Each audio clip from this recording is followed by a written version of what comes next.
नमस्कार, हिमाचल समाचार में आपका स्वागत है। आज के मुख्य समाचार। हिमाचल प्रदेश मंत्रिमंडल की बैठक आयोजित। प्रदेश सरकार ने मुख्यमंत्री सुख आश्रय योजना के तहत अनाथ बच्चों को चिल्ड्रन ऑफ द स्टेट के रूप में अपनाने का लिया निर्णय। दूरदर्शन के डीडी हिमाचल चैनल की 24 घंटे प्रसारण सेवाओं का शुभारंभ। मुख्यमंत्री ने कहा, प्रदेश की समृद्ध संस्कृति एवं पर्यटन क्षमता को देश व विदेश में प्रसारित करने में अहम भूमिका निभाएगा डीडी हिमाचल। 4 लेन परियोजनाओं के कार्यों की मुख्यमंत्री ने की समीक्षा। सरकार के सहयोग से बनेगा 56 लोगों के सपनों का आशियाना। पहली किश्त के तौर पर 75,000 रुपए की राशि पाकर प्रसन्न हुए लाभार्थी। प्रदेश में चिकित्सा खंड स्तर पर स्थापित होंगे आधुनिक सुविधायुक्त अस्पताल। और अब समाचार विस्तार से। मुख्यमंत्री ठाकुर सुखविंदर सिंह सुक्खू की अध्यक्षता में आज शिमला में आयोजित प्रदेश मंत्रिमंडल की दूसरी बैठक में महत्वाकांक्षी मुख्यमंत्री सुख आश्रय योजना के दिशा निर्देशों को स्वीकृति प्रदान की गई। विगत माह हुई मंत्रिमंडल की बैठक में एनपीएस कर्मचारियों के लिए पुरानी पेंशन बहाल करने का निर्णय लिया गया था। मंत्रिमंडल ने राज्यपाल से हिमाचल प्रदेश विधानसभा का बजट सत्र 14 मार्च से 6 अप्रैल 2023 तक आयोजित करने की सिफारिश भी की। बजट सत्र में 18 बैठकें होंगी। आज कैबिनेट की बैठक हुई। कैबिनेट की बैठक के समय कुछ प्रस्तुतियां सोशल वेलफेयर डिपार्टमेंट ने दी। आपको ज्ञात होगा कि 11 दिसंबर को जब मैंने ओथ ली थी और मुझे बड़ी खुशी है कि मैं वहाँ बालिका आश्रम गया था, उन बच्चों से हमने कुछ सीखा। सीखने के बाद हमने एक योजना लाई और आज उस योजना का अनुमोदन कैबिनेट ने बजट के साथ कर दिया। उन अनाथ बच्चों का जिनका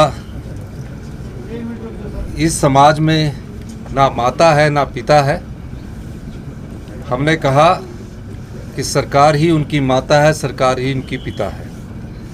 इस दृष्टिकोण से आज मुख्यमंत्री सुख आश्रय कोष की भी स्थापना की गई और 101 करोड़ रुपए का ये मुख्यमंत्री सुख आश्रय कोष का स्थापना की गई है, जिसमें 3 करोड़ रुपया अभी और भी इकट्ठा हो चुका है और सभी विधायक मिनिस्टर्स ने 1-1 लाख रुपया अपनी सैलरी से दिया है। और 2 जगह हिमाचल प्रदेश में इंटीग्रेटेड इनके लिए जहाँ स्थान है, जहाँ बच्चे रहेंगे, कॉम्प्लेक्स बन रहा है, वो सुंदरनगर में और कांगड़ा के ज्वालामुखी में बन रहा है। इनके लिए 80 करोड़ रुपए की योजना को स्वीकृति प्रदान आज कर दी गई है।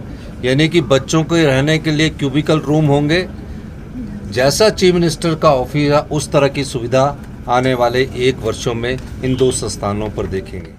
मुख्यमंत्री सुख आश्रय योजना के अंतर्गत अनाथ और विशेष रूप से सक्षम निराश्रित महिलाओं और वरिष्ठ नागरिकों को लाया गया है। प्रदेश सरकार अनाथ बच्चों को अपने बच्चों यानी चिल्ड्रन ऑफ द स्टेट के रूप में अपनाएगी। मुख्यमंत्री सुख आश्रय योजना के तहत मौजूदा अधोसंरचना के उन्नयन के साथ साथ मौजूदा संस्थानों का युक्तिकरण कर उन्हें सुदृढ़ किया जाएगा। आवासियों के लिए शौचालय युक्त कमरे, मनोरंजन व गतिविधि कक्ष, common room, music room, smart classroom, coaching room, indoor व आउटडोर खेल सुविधाओं सहित अन्य आधुनिक सुविधाएं उपलब्ध होंगी। उपेक्षित वरिष्ठ नागरिकों, अनाथ बच्चों, विशेष रूप से सक्षम बच्चों और निराश्रित महिलाओं की बेहतर देखभाल के लिए नए एकीकृत घरों का निर्माण चरणबद्ध तरीके से एक परिसर में अलग अलग खंडों में किया जाएगा। ये आधुनिक एकीकृत घर कांगड़ा जिला के ज्वालामुखी तथा मंडी जिला के सुंदरनगर में स्थापित होंगे। संस्थान में रहने वाले बच्चों की गुणात्मक शिक्षा का प्रावधान किया गया है ताकि उन्हें बेहतर कोचिंग संदर्भ पुस्तकें अथवा कोचिंग सामग्री मिल सके। समाज के प्रतिष्ठित व्यक्तियों के माध्यम से ऐसे बच्चों को मेंटरशिप भी प्रदान की जाएगी। 10वीं से 12वीं तक के बच्चों को सूचीबद्ध एजेंसियों के माध्यम से करियर काउंसलिंग भी प्रदान की जाएगी। इन बच्चों को उच्च शिक्षा के लिए भी सरकार सहायता प्रदान करेगी। बच्चों के समग्र व्यक्तित्व विकास के लिए मासिक पिकनिक आयोजित करने का भी प्रावधान किया गया है। 18 वर्ष से अधिक आयु के पात्र आवासियों को कोचिंग, छात्रावास शुल्क, शिक्षण शुल्क आदि के लिए प्रति व्यक्ति 1 लाख रुपए प्रति वर्ष प्रदान करने के अलावा कोचिंग की अवधि के दौरान 4,000 रुपए प्रति आवासी प्रति माह छात्रवृत्ति प्रदान करने का प्रावधान किया गया है। इन संस्थानों के आवासियों को विवाह के लिए 2 लाख रुपए अथवा वास्तविक खर्च जो भी कम हो प्रदान किया जाएगा।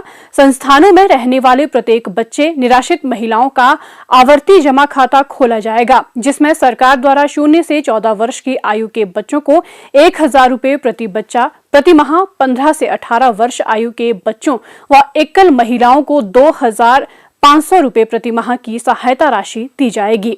आवासियों को भारत के विभिन्न दर्शनीय अथवा ऐतिहासिक स्थलों का 15 दिन का शैक्षणिक भ्रमण प्रतिवर्ष आयोजित करने का भी प्रावधान है, जिसमें यात्रा की व्यवस्था शताब्दी ट्रेन, एसी वॉल्वो अथवा हवाई सेवा माध्यम से तथा 3 स्टार होटलों में ठहरने की व्यवस्था होगी। इसी तर्ज पर वृद्धाश्रमों एवं नारी सेवा सदनों के आवासियों को भी प्रतिवर्ष 10 दिन की यात्रा व ठहरने का प्रावधान किया गया है। योजना के तहत बाल देखरेख संस्थानों को छोड़ने वाले सभी बच्चों के लिए 18 वर्ष की आयु पूर्ण होने के बाद भी 21 वर्ष की आयु तक और अनाथ बच्चों के लिए 27 वर्ष की आयु तक वास्तविक दरों पर छात्रावास शुल्क और शिक्षण शुल्क प्रदान करने की व्यवस्था इसमें है। साथ ही अध्ययन अवधि के दौरान छात्रवृत्ति के रूप में 4,000 रुपए प्रति माह प्रति बच्चे को उनके व्यक्तिगत खर्चों के लिए सहायता राशि दी जाएगी। पात्र आवासी जो 18 वर्ष की आयु पूर्ण करने के बाद अपना स्टार्टअप आरंभ करना चाहते हैं, उन्हें 2 लाख रुपए प्रति व्यक्ति एक मुश्त वित्तीय सहायता प्रदान की जाएगी। अनाथ बच्चों को 18 वर्ष की आयु के बाद 27 वर्ष तक पश्चावर्ती देखभाल संस्थानों में आवासीय सुविधाओं के साथ साथ भोजन, आश्रय और वस्त्र भी उपलब्ध करवाए जाएंगे। जिन अनाथ बच्चों के नाम पर कोई भूमि नहीं है, उन्हें 27 वर्ष की आयु के बाद घर के निर्माण के लिए ग्रामीण क्षेत्रों में 3 बिस्वा भूमि तथा आवास निर्माण के लिए 3 लाख रुपए की सहायता राशि प्रदान की जाएगी। इन संस्थानों में रहने वाले सभी आवासियों को वस्त्र अनुदान के रूप में 10,000 रुपए की राशि प्रति वर्ष उनके बैंक खाते में जमा करवाई जाएगी, ताकि वे अपने पसंद के वस्त्र व जूते खरीद सकें। संस्थान में रहने वाले व्यक्तियों की देखभाल के लिए अतिरिक्त गृहमाता अथवा पालक की नियुक्ति का भी योजना में प्रावधान किया गया है, ताकि उन्हें रहन सहन में किसी प्रकार की कठिनाई का सामना न करना पड़े। मुख्यमंत्री सुख आश्रय योजना के तहत आवासियों को वर्ष भर आने वाले त्योहार मनाने के लिए प्रति त्योहार 500 रुपए की अनुदान राशि भी दी जाएगी। योजना के तहत ऐसे वर्ग की सहायता के लिए 101 करोड़ के प्रारंभिक योगदान के साथ साथ मुख्यमंत्री सुख आश्रय सहायता कोष का गठन किया गया है। मुख्यमंत्री ठाकुर सुखविंदर सिंह सुक्खू तथा केंद्रीय सूचना एवं प्रसारण मंत्री श्री अनुराग सिंह ठाकुर ने आज पीटरहॉफ शिमला से दूरदर्शन के डीडी हिमाचल चैनल की 24 घंटे प्रसारण सेवाओं का शुभारंभ किया। मुख्यमंत्री ठाकुर सुखविंदर सिंह सुक्खू ने इस अवसर पर लगभग 70 लाख आबादी वाले हिमाचल प्रदेश को 24 घंटे डीडी हिमाचल के प्रसारण के लिए केंद्रीय मंत्री का धन्यवाद किया। मैं धन्यवाद देना चाहूँगा अनुराग ठाकुर जी का कि आपने हिमाचल प्रदेश को 24/7 हिमाचल के लोगों का अपना चैनल दिया है। इसके लिए हिमाचल प्रदेश सरकार आपका धन्यवाद करती है। पहला दूरदर्शन का प्रसारण जब शुरू हुआ था, श्रीमती इंदिरा गांधी जी ने 1 अगस्त 1975 को देश को संबोधित करते हुए कहा था, ये देश का पहला दूरदर्शन का चैनल है। उस समय थोड़ा कार्यक्रम दिखाया गया और उस समय हम छोटे थे, हम देखते थे, कुछ समय के लिए वो प्रसारण चलता था। धीरे धीरे इस दूरदर्शन को पंख लगे और दूरदर्शन अपनी महत्वता को बढ़ाते चला गया। उसमें सबसे ज़्यादा योगदान 2 चीज़ों का रहा। एक तो सबसे ज़्यादा योगदान जो रहा, जब महाभारत और रामायण का सीरियल चला तो दूरदर्शन ने हर गांव तक अपनी पहुंच पहुंचाई, समाज के अंतिम व्यक्ति तक अपनी पहुंच पहुंचाई। मैं धन्यवाद करना चाहूँगा अनुराग ठाकुर जी का कि हिमाचल की आपने आवाज़ बने, और हिमाचल की 70 लाख छोटी सी आबादी को आपने जो 24/7 दिया, ये तभी संभव हुआ कि आप वहाँ केंद्र में केंद्रीय सूचना प्रसारण मंत्री हैं। मुख्यमंत्री ने कहा कि प्रदेश सरकार राज्य को विकास की ऊंचाइयों पर ले जाने के लिए प्रतिबद्धता के साथ कार्य कर रही है, जिसके लिए केंद्र सरकार का सहयोग आवश्यक है। निश्चित तौर पर जो भी केंद्र सरकार की विकास योजनाएं हैं, हमारी सरकार का प्रयास रहेगा कि हम उसका अधिक से अधिक लाभ उठाएं। हमारा विकास से कोई समझौता नहीं है। हिमाचल की जनता का विकास करने का उद्देश्य इस सरकार का दायित्व भी है और कर्तव्य भी है। पार्टियां भिन्न हो सकती है, विचारधारा भिन्न हो सकती है, लेकिन हम सब लोगों का दायित्व ये बनता है कि हिमाचल जो एक सुंदर प्रदेश है, देवभूमि है, वीर भूमि है, जहाँ की अपनी संस्कृति है, हर 10 किलोमीटर के बाद भाषा बदल जाती है, कि शब्दों का प्रचलन बदल जाता है, उस हिमाचल से जैसे छोटे प्रदेश को विकास की और गति मिले, उसमें आप हमारे हिमाचल प्रदेश के केंद्रीय मंत्री भी हैं और योजनाओं के लिए भी हम आपका सहयोग चाहेंगे, आपका आशीर्वाद चाहेंगे। ठाकुर सुखविंदर सिंह सुक्खू ने कहा कि प्रदेश की खेल प्रतिभाओं को निखारने के लिए यहां खेलों का आधारभूत ढांचा मजबूत करने की आवश्यकता है, जिसमें केंद्रीय खेल मंत्री का सहयोग अनिवार्य है। केंद्र की अन्य योजनाओं में भी हिमाचल प्रदेश को उसका हक मिलना चाहिए। उन्होंने कहा कि हिमाचल की आर्थिकी पर्यटन पर निर्भर है तथा डीडी हिमाचल पर पर्यटन गतिविधियों से संबंधित कार्यक्रमों के प्रसारण से इस क्षेत्र को बढ़ावा देने में मदद मिलेगी। प्रदेश में पर्यटन बढ़ेगा तो इससे रोजगार के अवसर भी सृजित होंगे। मुख्यमंत्री ने प्रसार भारती प्राधिकरण से आग्रह किया कि वे हिमाचल की समृद्ध संस्कृति एवं पर्यटन क्षमता को देश विदेश में प्रसारित करें, ताकि अधिक से अधिक पर्यटक यहां भ्रमण पर आएं। इससे न केवल प्रदेश के लोगों की आय में वृद्धि होगी, बल्कि उन्हें प्रदेश की खूबसूरत वादियों से रूबरू होने का सुअवसर प्राप्त होगा। इससे पहले केंद्रीय सूचना एवं प्रसारण मंत्री श्री अनुराग सिंह ठाकुर ने मुख्यमंत्री ठाकुर सुखविंदर सिंह सुक्खू को सम्मानित किया। शिमला में गत दिवस लोक निर्माण विभाग तथा भारतीय राष्ट्रीय राजमार्ग प्राधिकरण के अधिकारियों की बैठक आयोजित की गई, जिसकी अध्यक्षता मुख्यमंत्री ठाकुर सुखविंदर सिंह सुक्खू ने की। बैठक में प्रदेश में जारी राष्ट्रीय राजमार्ग परियोजनाओं के कार्यों की समीक्षा की गई। मुख्यमंत्री ने इन परियोजनाओं के लिए भू अधिग्रहण के मुआवजे से संबंधित मामलों का समयबद्ध निस्तारण करने के लिए संबंधित जिला प्रशासनों को निर्देश दिए। उन्होंने कहा कि मुआवजा राशि प्रदान करने में अनावश्यक देरी से लोगों को असुविधा का सामना करना पड़ता है। उन्होंने कहा कि भारतीय राष्ट्रीय राजमार्ग प्राधिकरण सड़कों का निर्माण भविष्य की आवश्यकताओं को ध्यान में रखते हुए करे। सुरंगों तथा पुलों के निर्माण पर विशेष ध्यान केंद्रित किया जाए। उन्होंने कहा कि सड़कें पहाड़ी राज्य के लोगों की जीवन रेखाएं हैं, क्योंकि यहां रेल तथा हवाई संपर्क सीमित स्तर पर ही उपलब्ध हैं।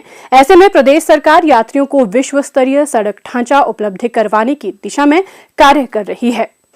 मुख्यमंत्री ने शिमला मटौर, कीरतपुर, नेरचौक और मंडी पठानकोट राष्ट्रीय राजमार्गों को 4 लेन मार्गों में स्तरोन्नत करने तथा प्रदेश के विभिन्न क्षेत्रों में जारी अन्य सड़क परियोजनाओं के कार्य को गति प्रदान करने के भी निर्देश दिए।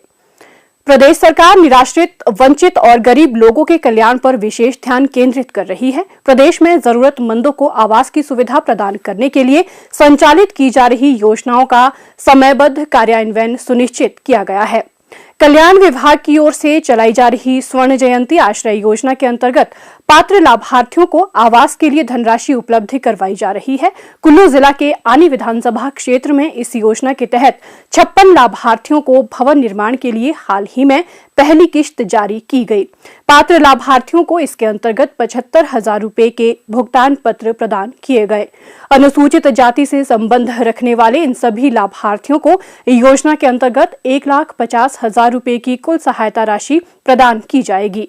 लाभार्थियों ने प्रदेश सरकार का आभार जताते हुए कहा कि अब उनके पक्के घर का सपना पूरा हो पाएगा। मैं एक बहुत गरीब परिवार से संबंध रखता हूँ जी। आज से पहले मेरे पास एक टूटा फूटा पुराना मकान था, लेकिन इस बारी जब मैंने तहसील वेलफेयर कार्यालय में अपना अप्लाई किया तो गवर्नमेंट ने मुझे एक धनराशि स्वीकृत की है हमारे लिए। तो मैं हमारे माननीय मुख्यमंत्री श्री सुखविंदर सिंह सुक्खू जी का बहुत बहुत धन्यवाद करता हूँ, आभारी करता हूँ और हमेशा इनका ऋणी रहा। 1.5 लाख घर के लिए मिले हैं। मैं प्रदेश सरकार से सुखविंदर सुक्खू जी का बहुत बहुत धन्यवाद करता हूँ कि मैंने गरीब परिवार के लिए राशि प्रदान की। मेरे पास लकड़ी का मकान बहुत कच्चा था और बड़ी मजबूरी से शहर से रहने की बड़ी दिक्कत थी। सरकार की ओर से अनुदान राशि प्राप्त हुई। आज मुख्यमंत्री जी का हम बहुत बहुत धन्यवाद करते हैं और विभाग का भी धन्यवाद करते हैं कि हम अपना रहने सहने का अच्छा मकान बनाएं।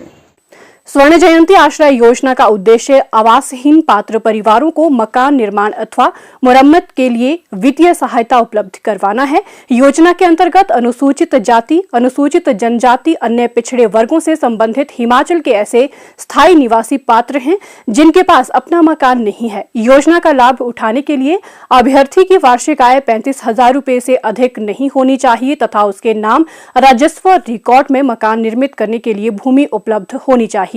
पात्र व्यक्ति निर्धारित प्रपत्र पर आवेदन कर सकता है जिसके साथ वार्षिक आय व जाति प्रमाण पत्र तथा कार्यकारी दंडाधिकारी से जारी किया गया हिमाचली प्रमाण पत्र संलग्न करना होता है।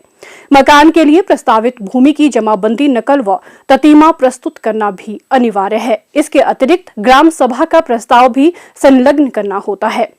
योजना का लाभ उठाने के लिए संबंधित जिला कल्याण अधिकारी अथवा तहसील कल्याण अधिकारी से संपर्क किया जा सकता है।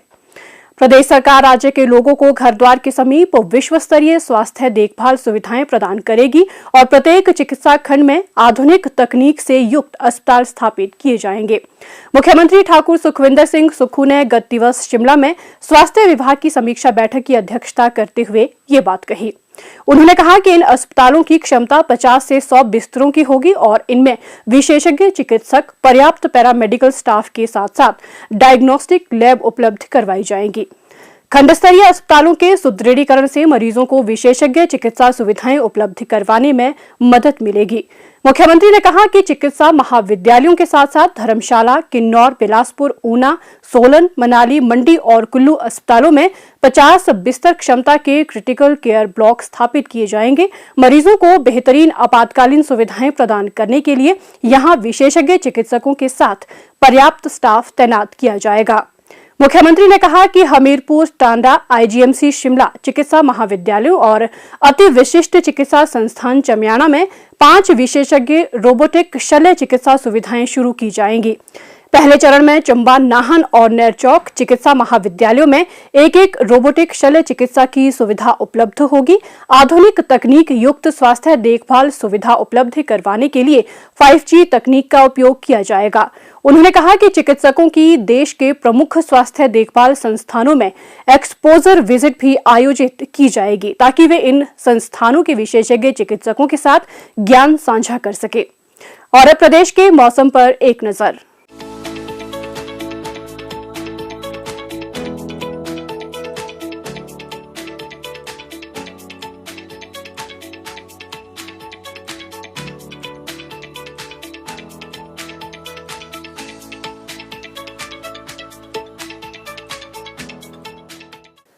हिमाचल समाचार देखने के लिए सब्सक्राइब करें YouTube channel information and public relations department HP। Follow करें ट्विटर @DPRHP। लाइक करें Facebook page information and public relations department Himachal Pradesh. Visit करें वेबसाइट www.himachalpr.gov.in। इस अंक में इतना ही। कल फिर होगी मुलाकात। दीजिए इजाजत। नमस्कार।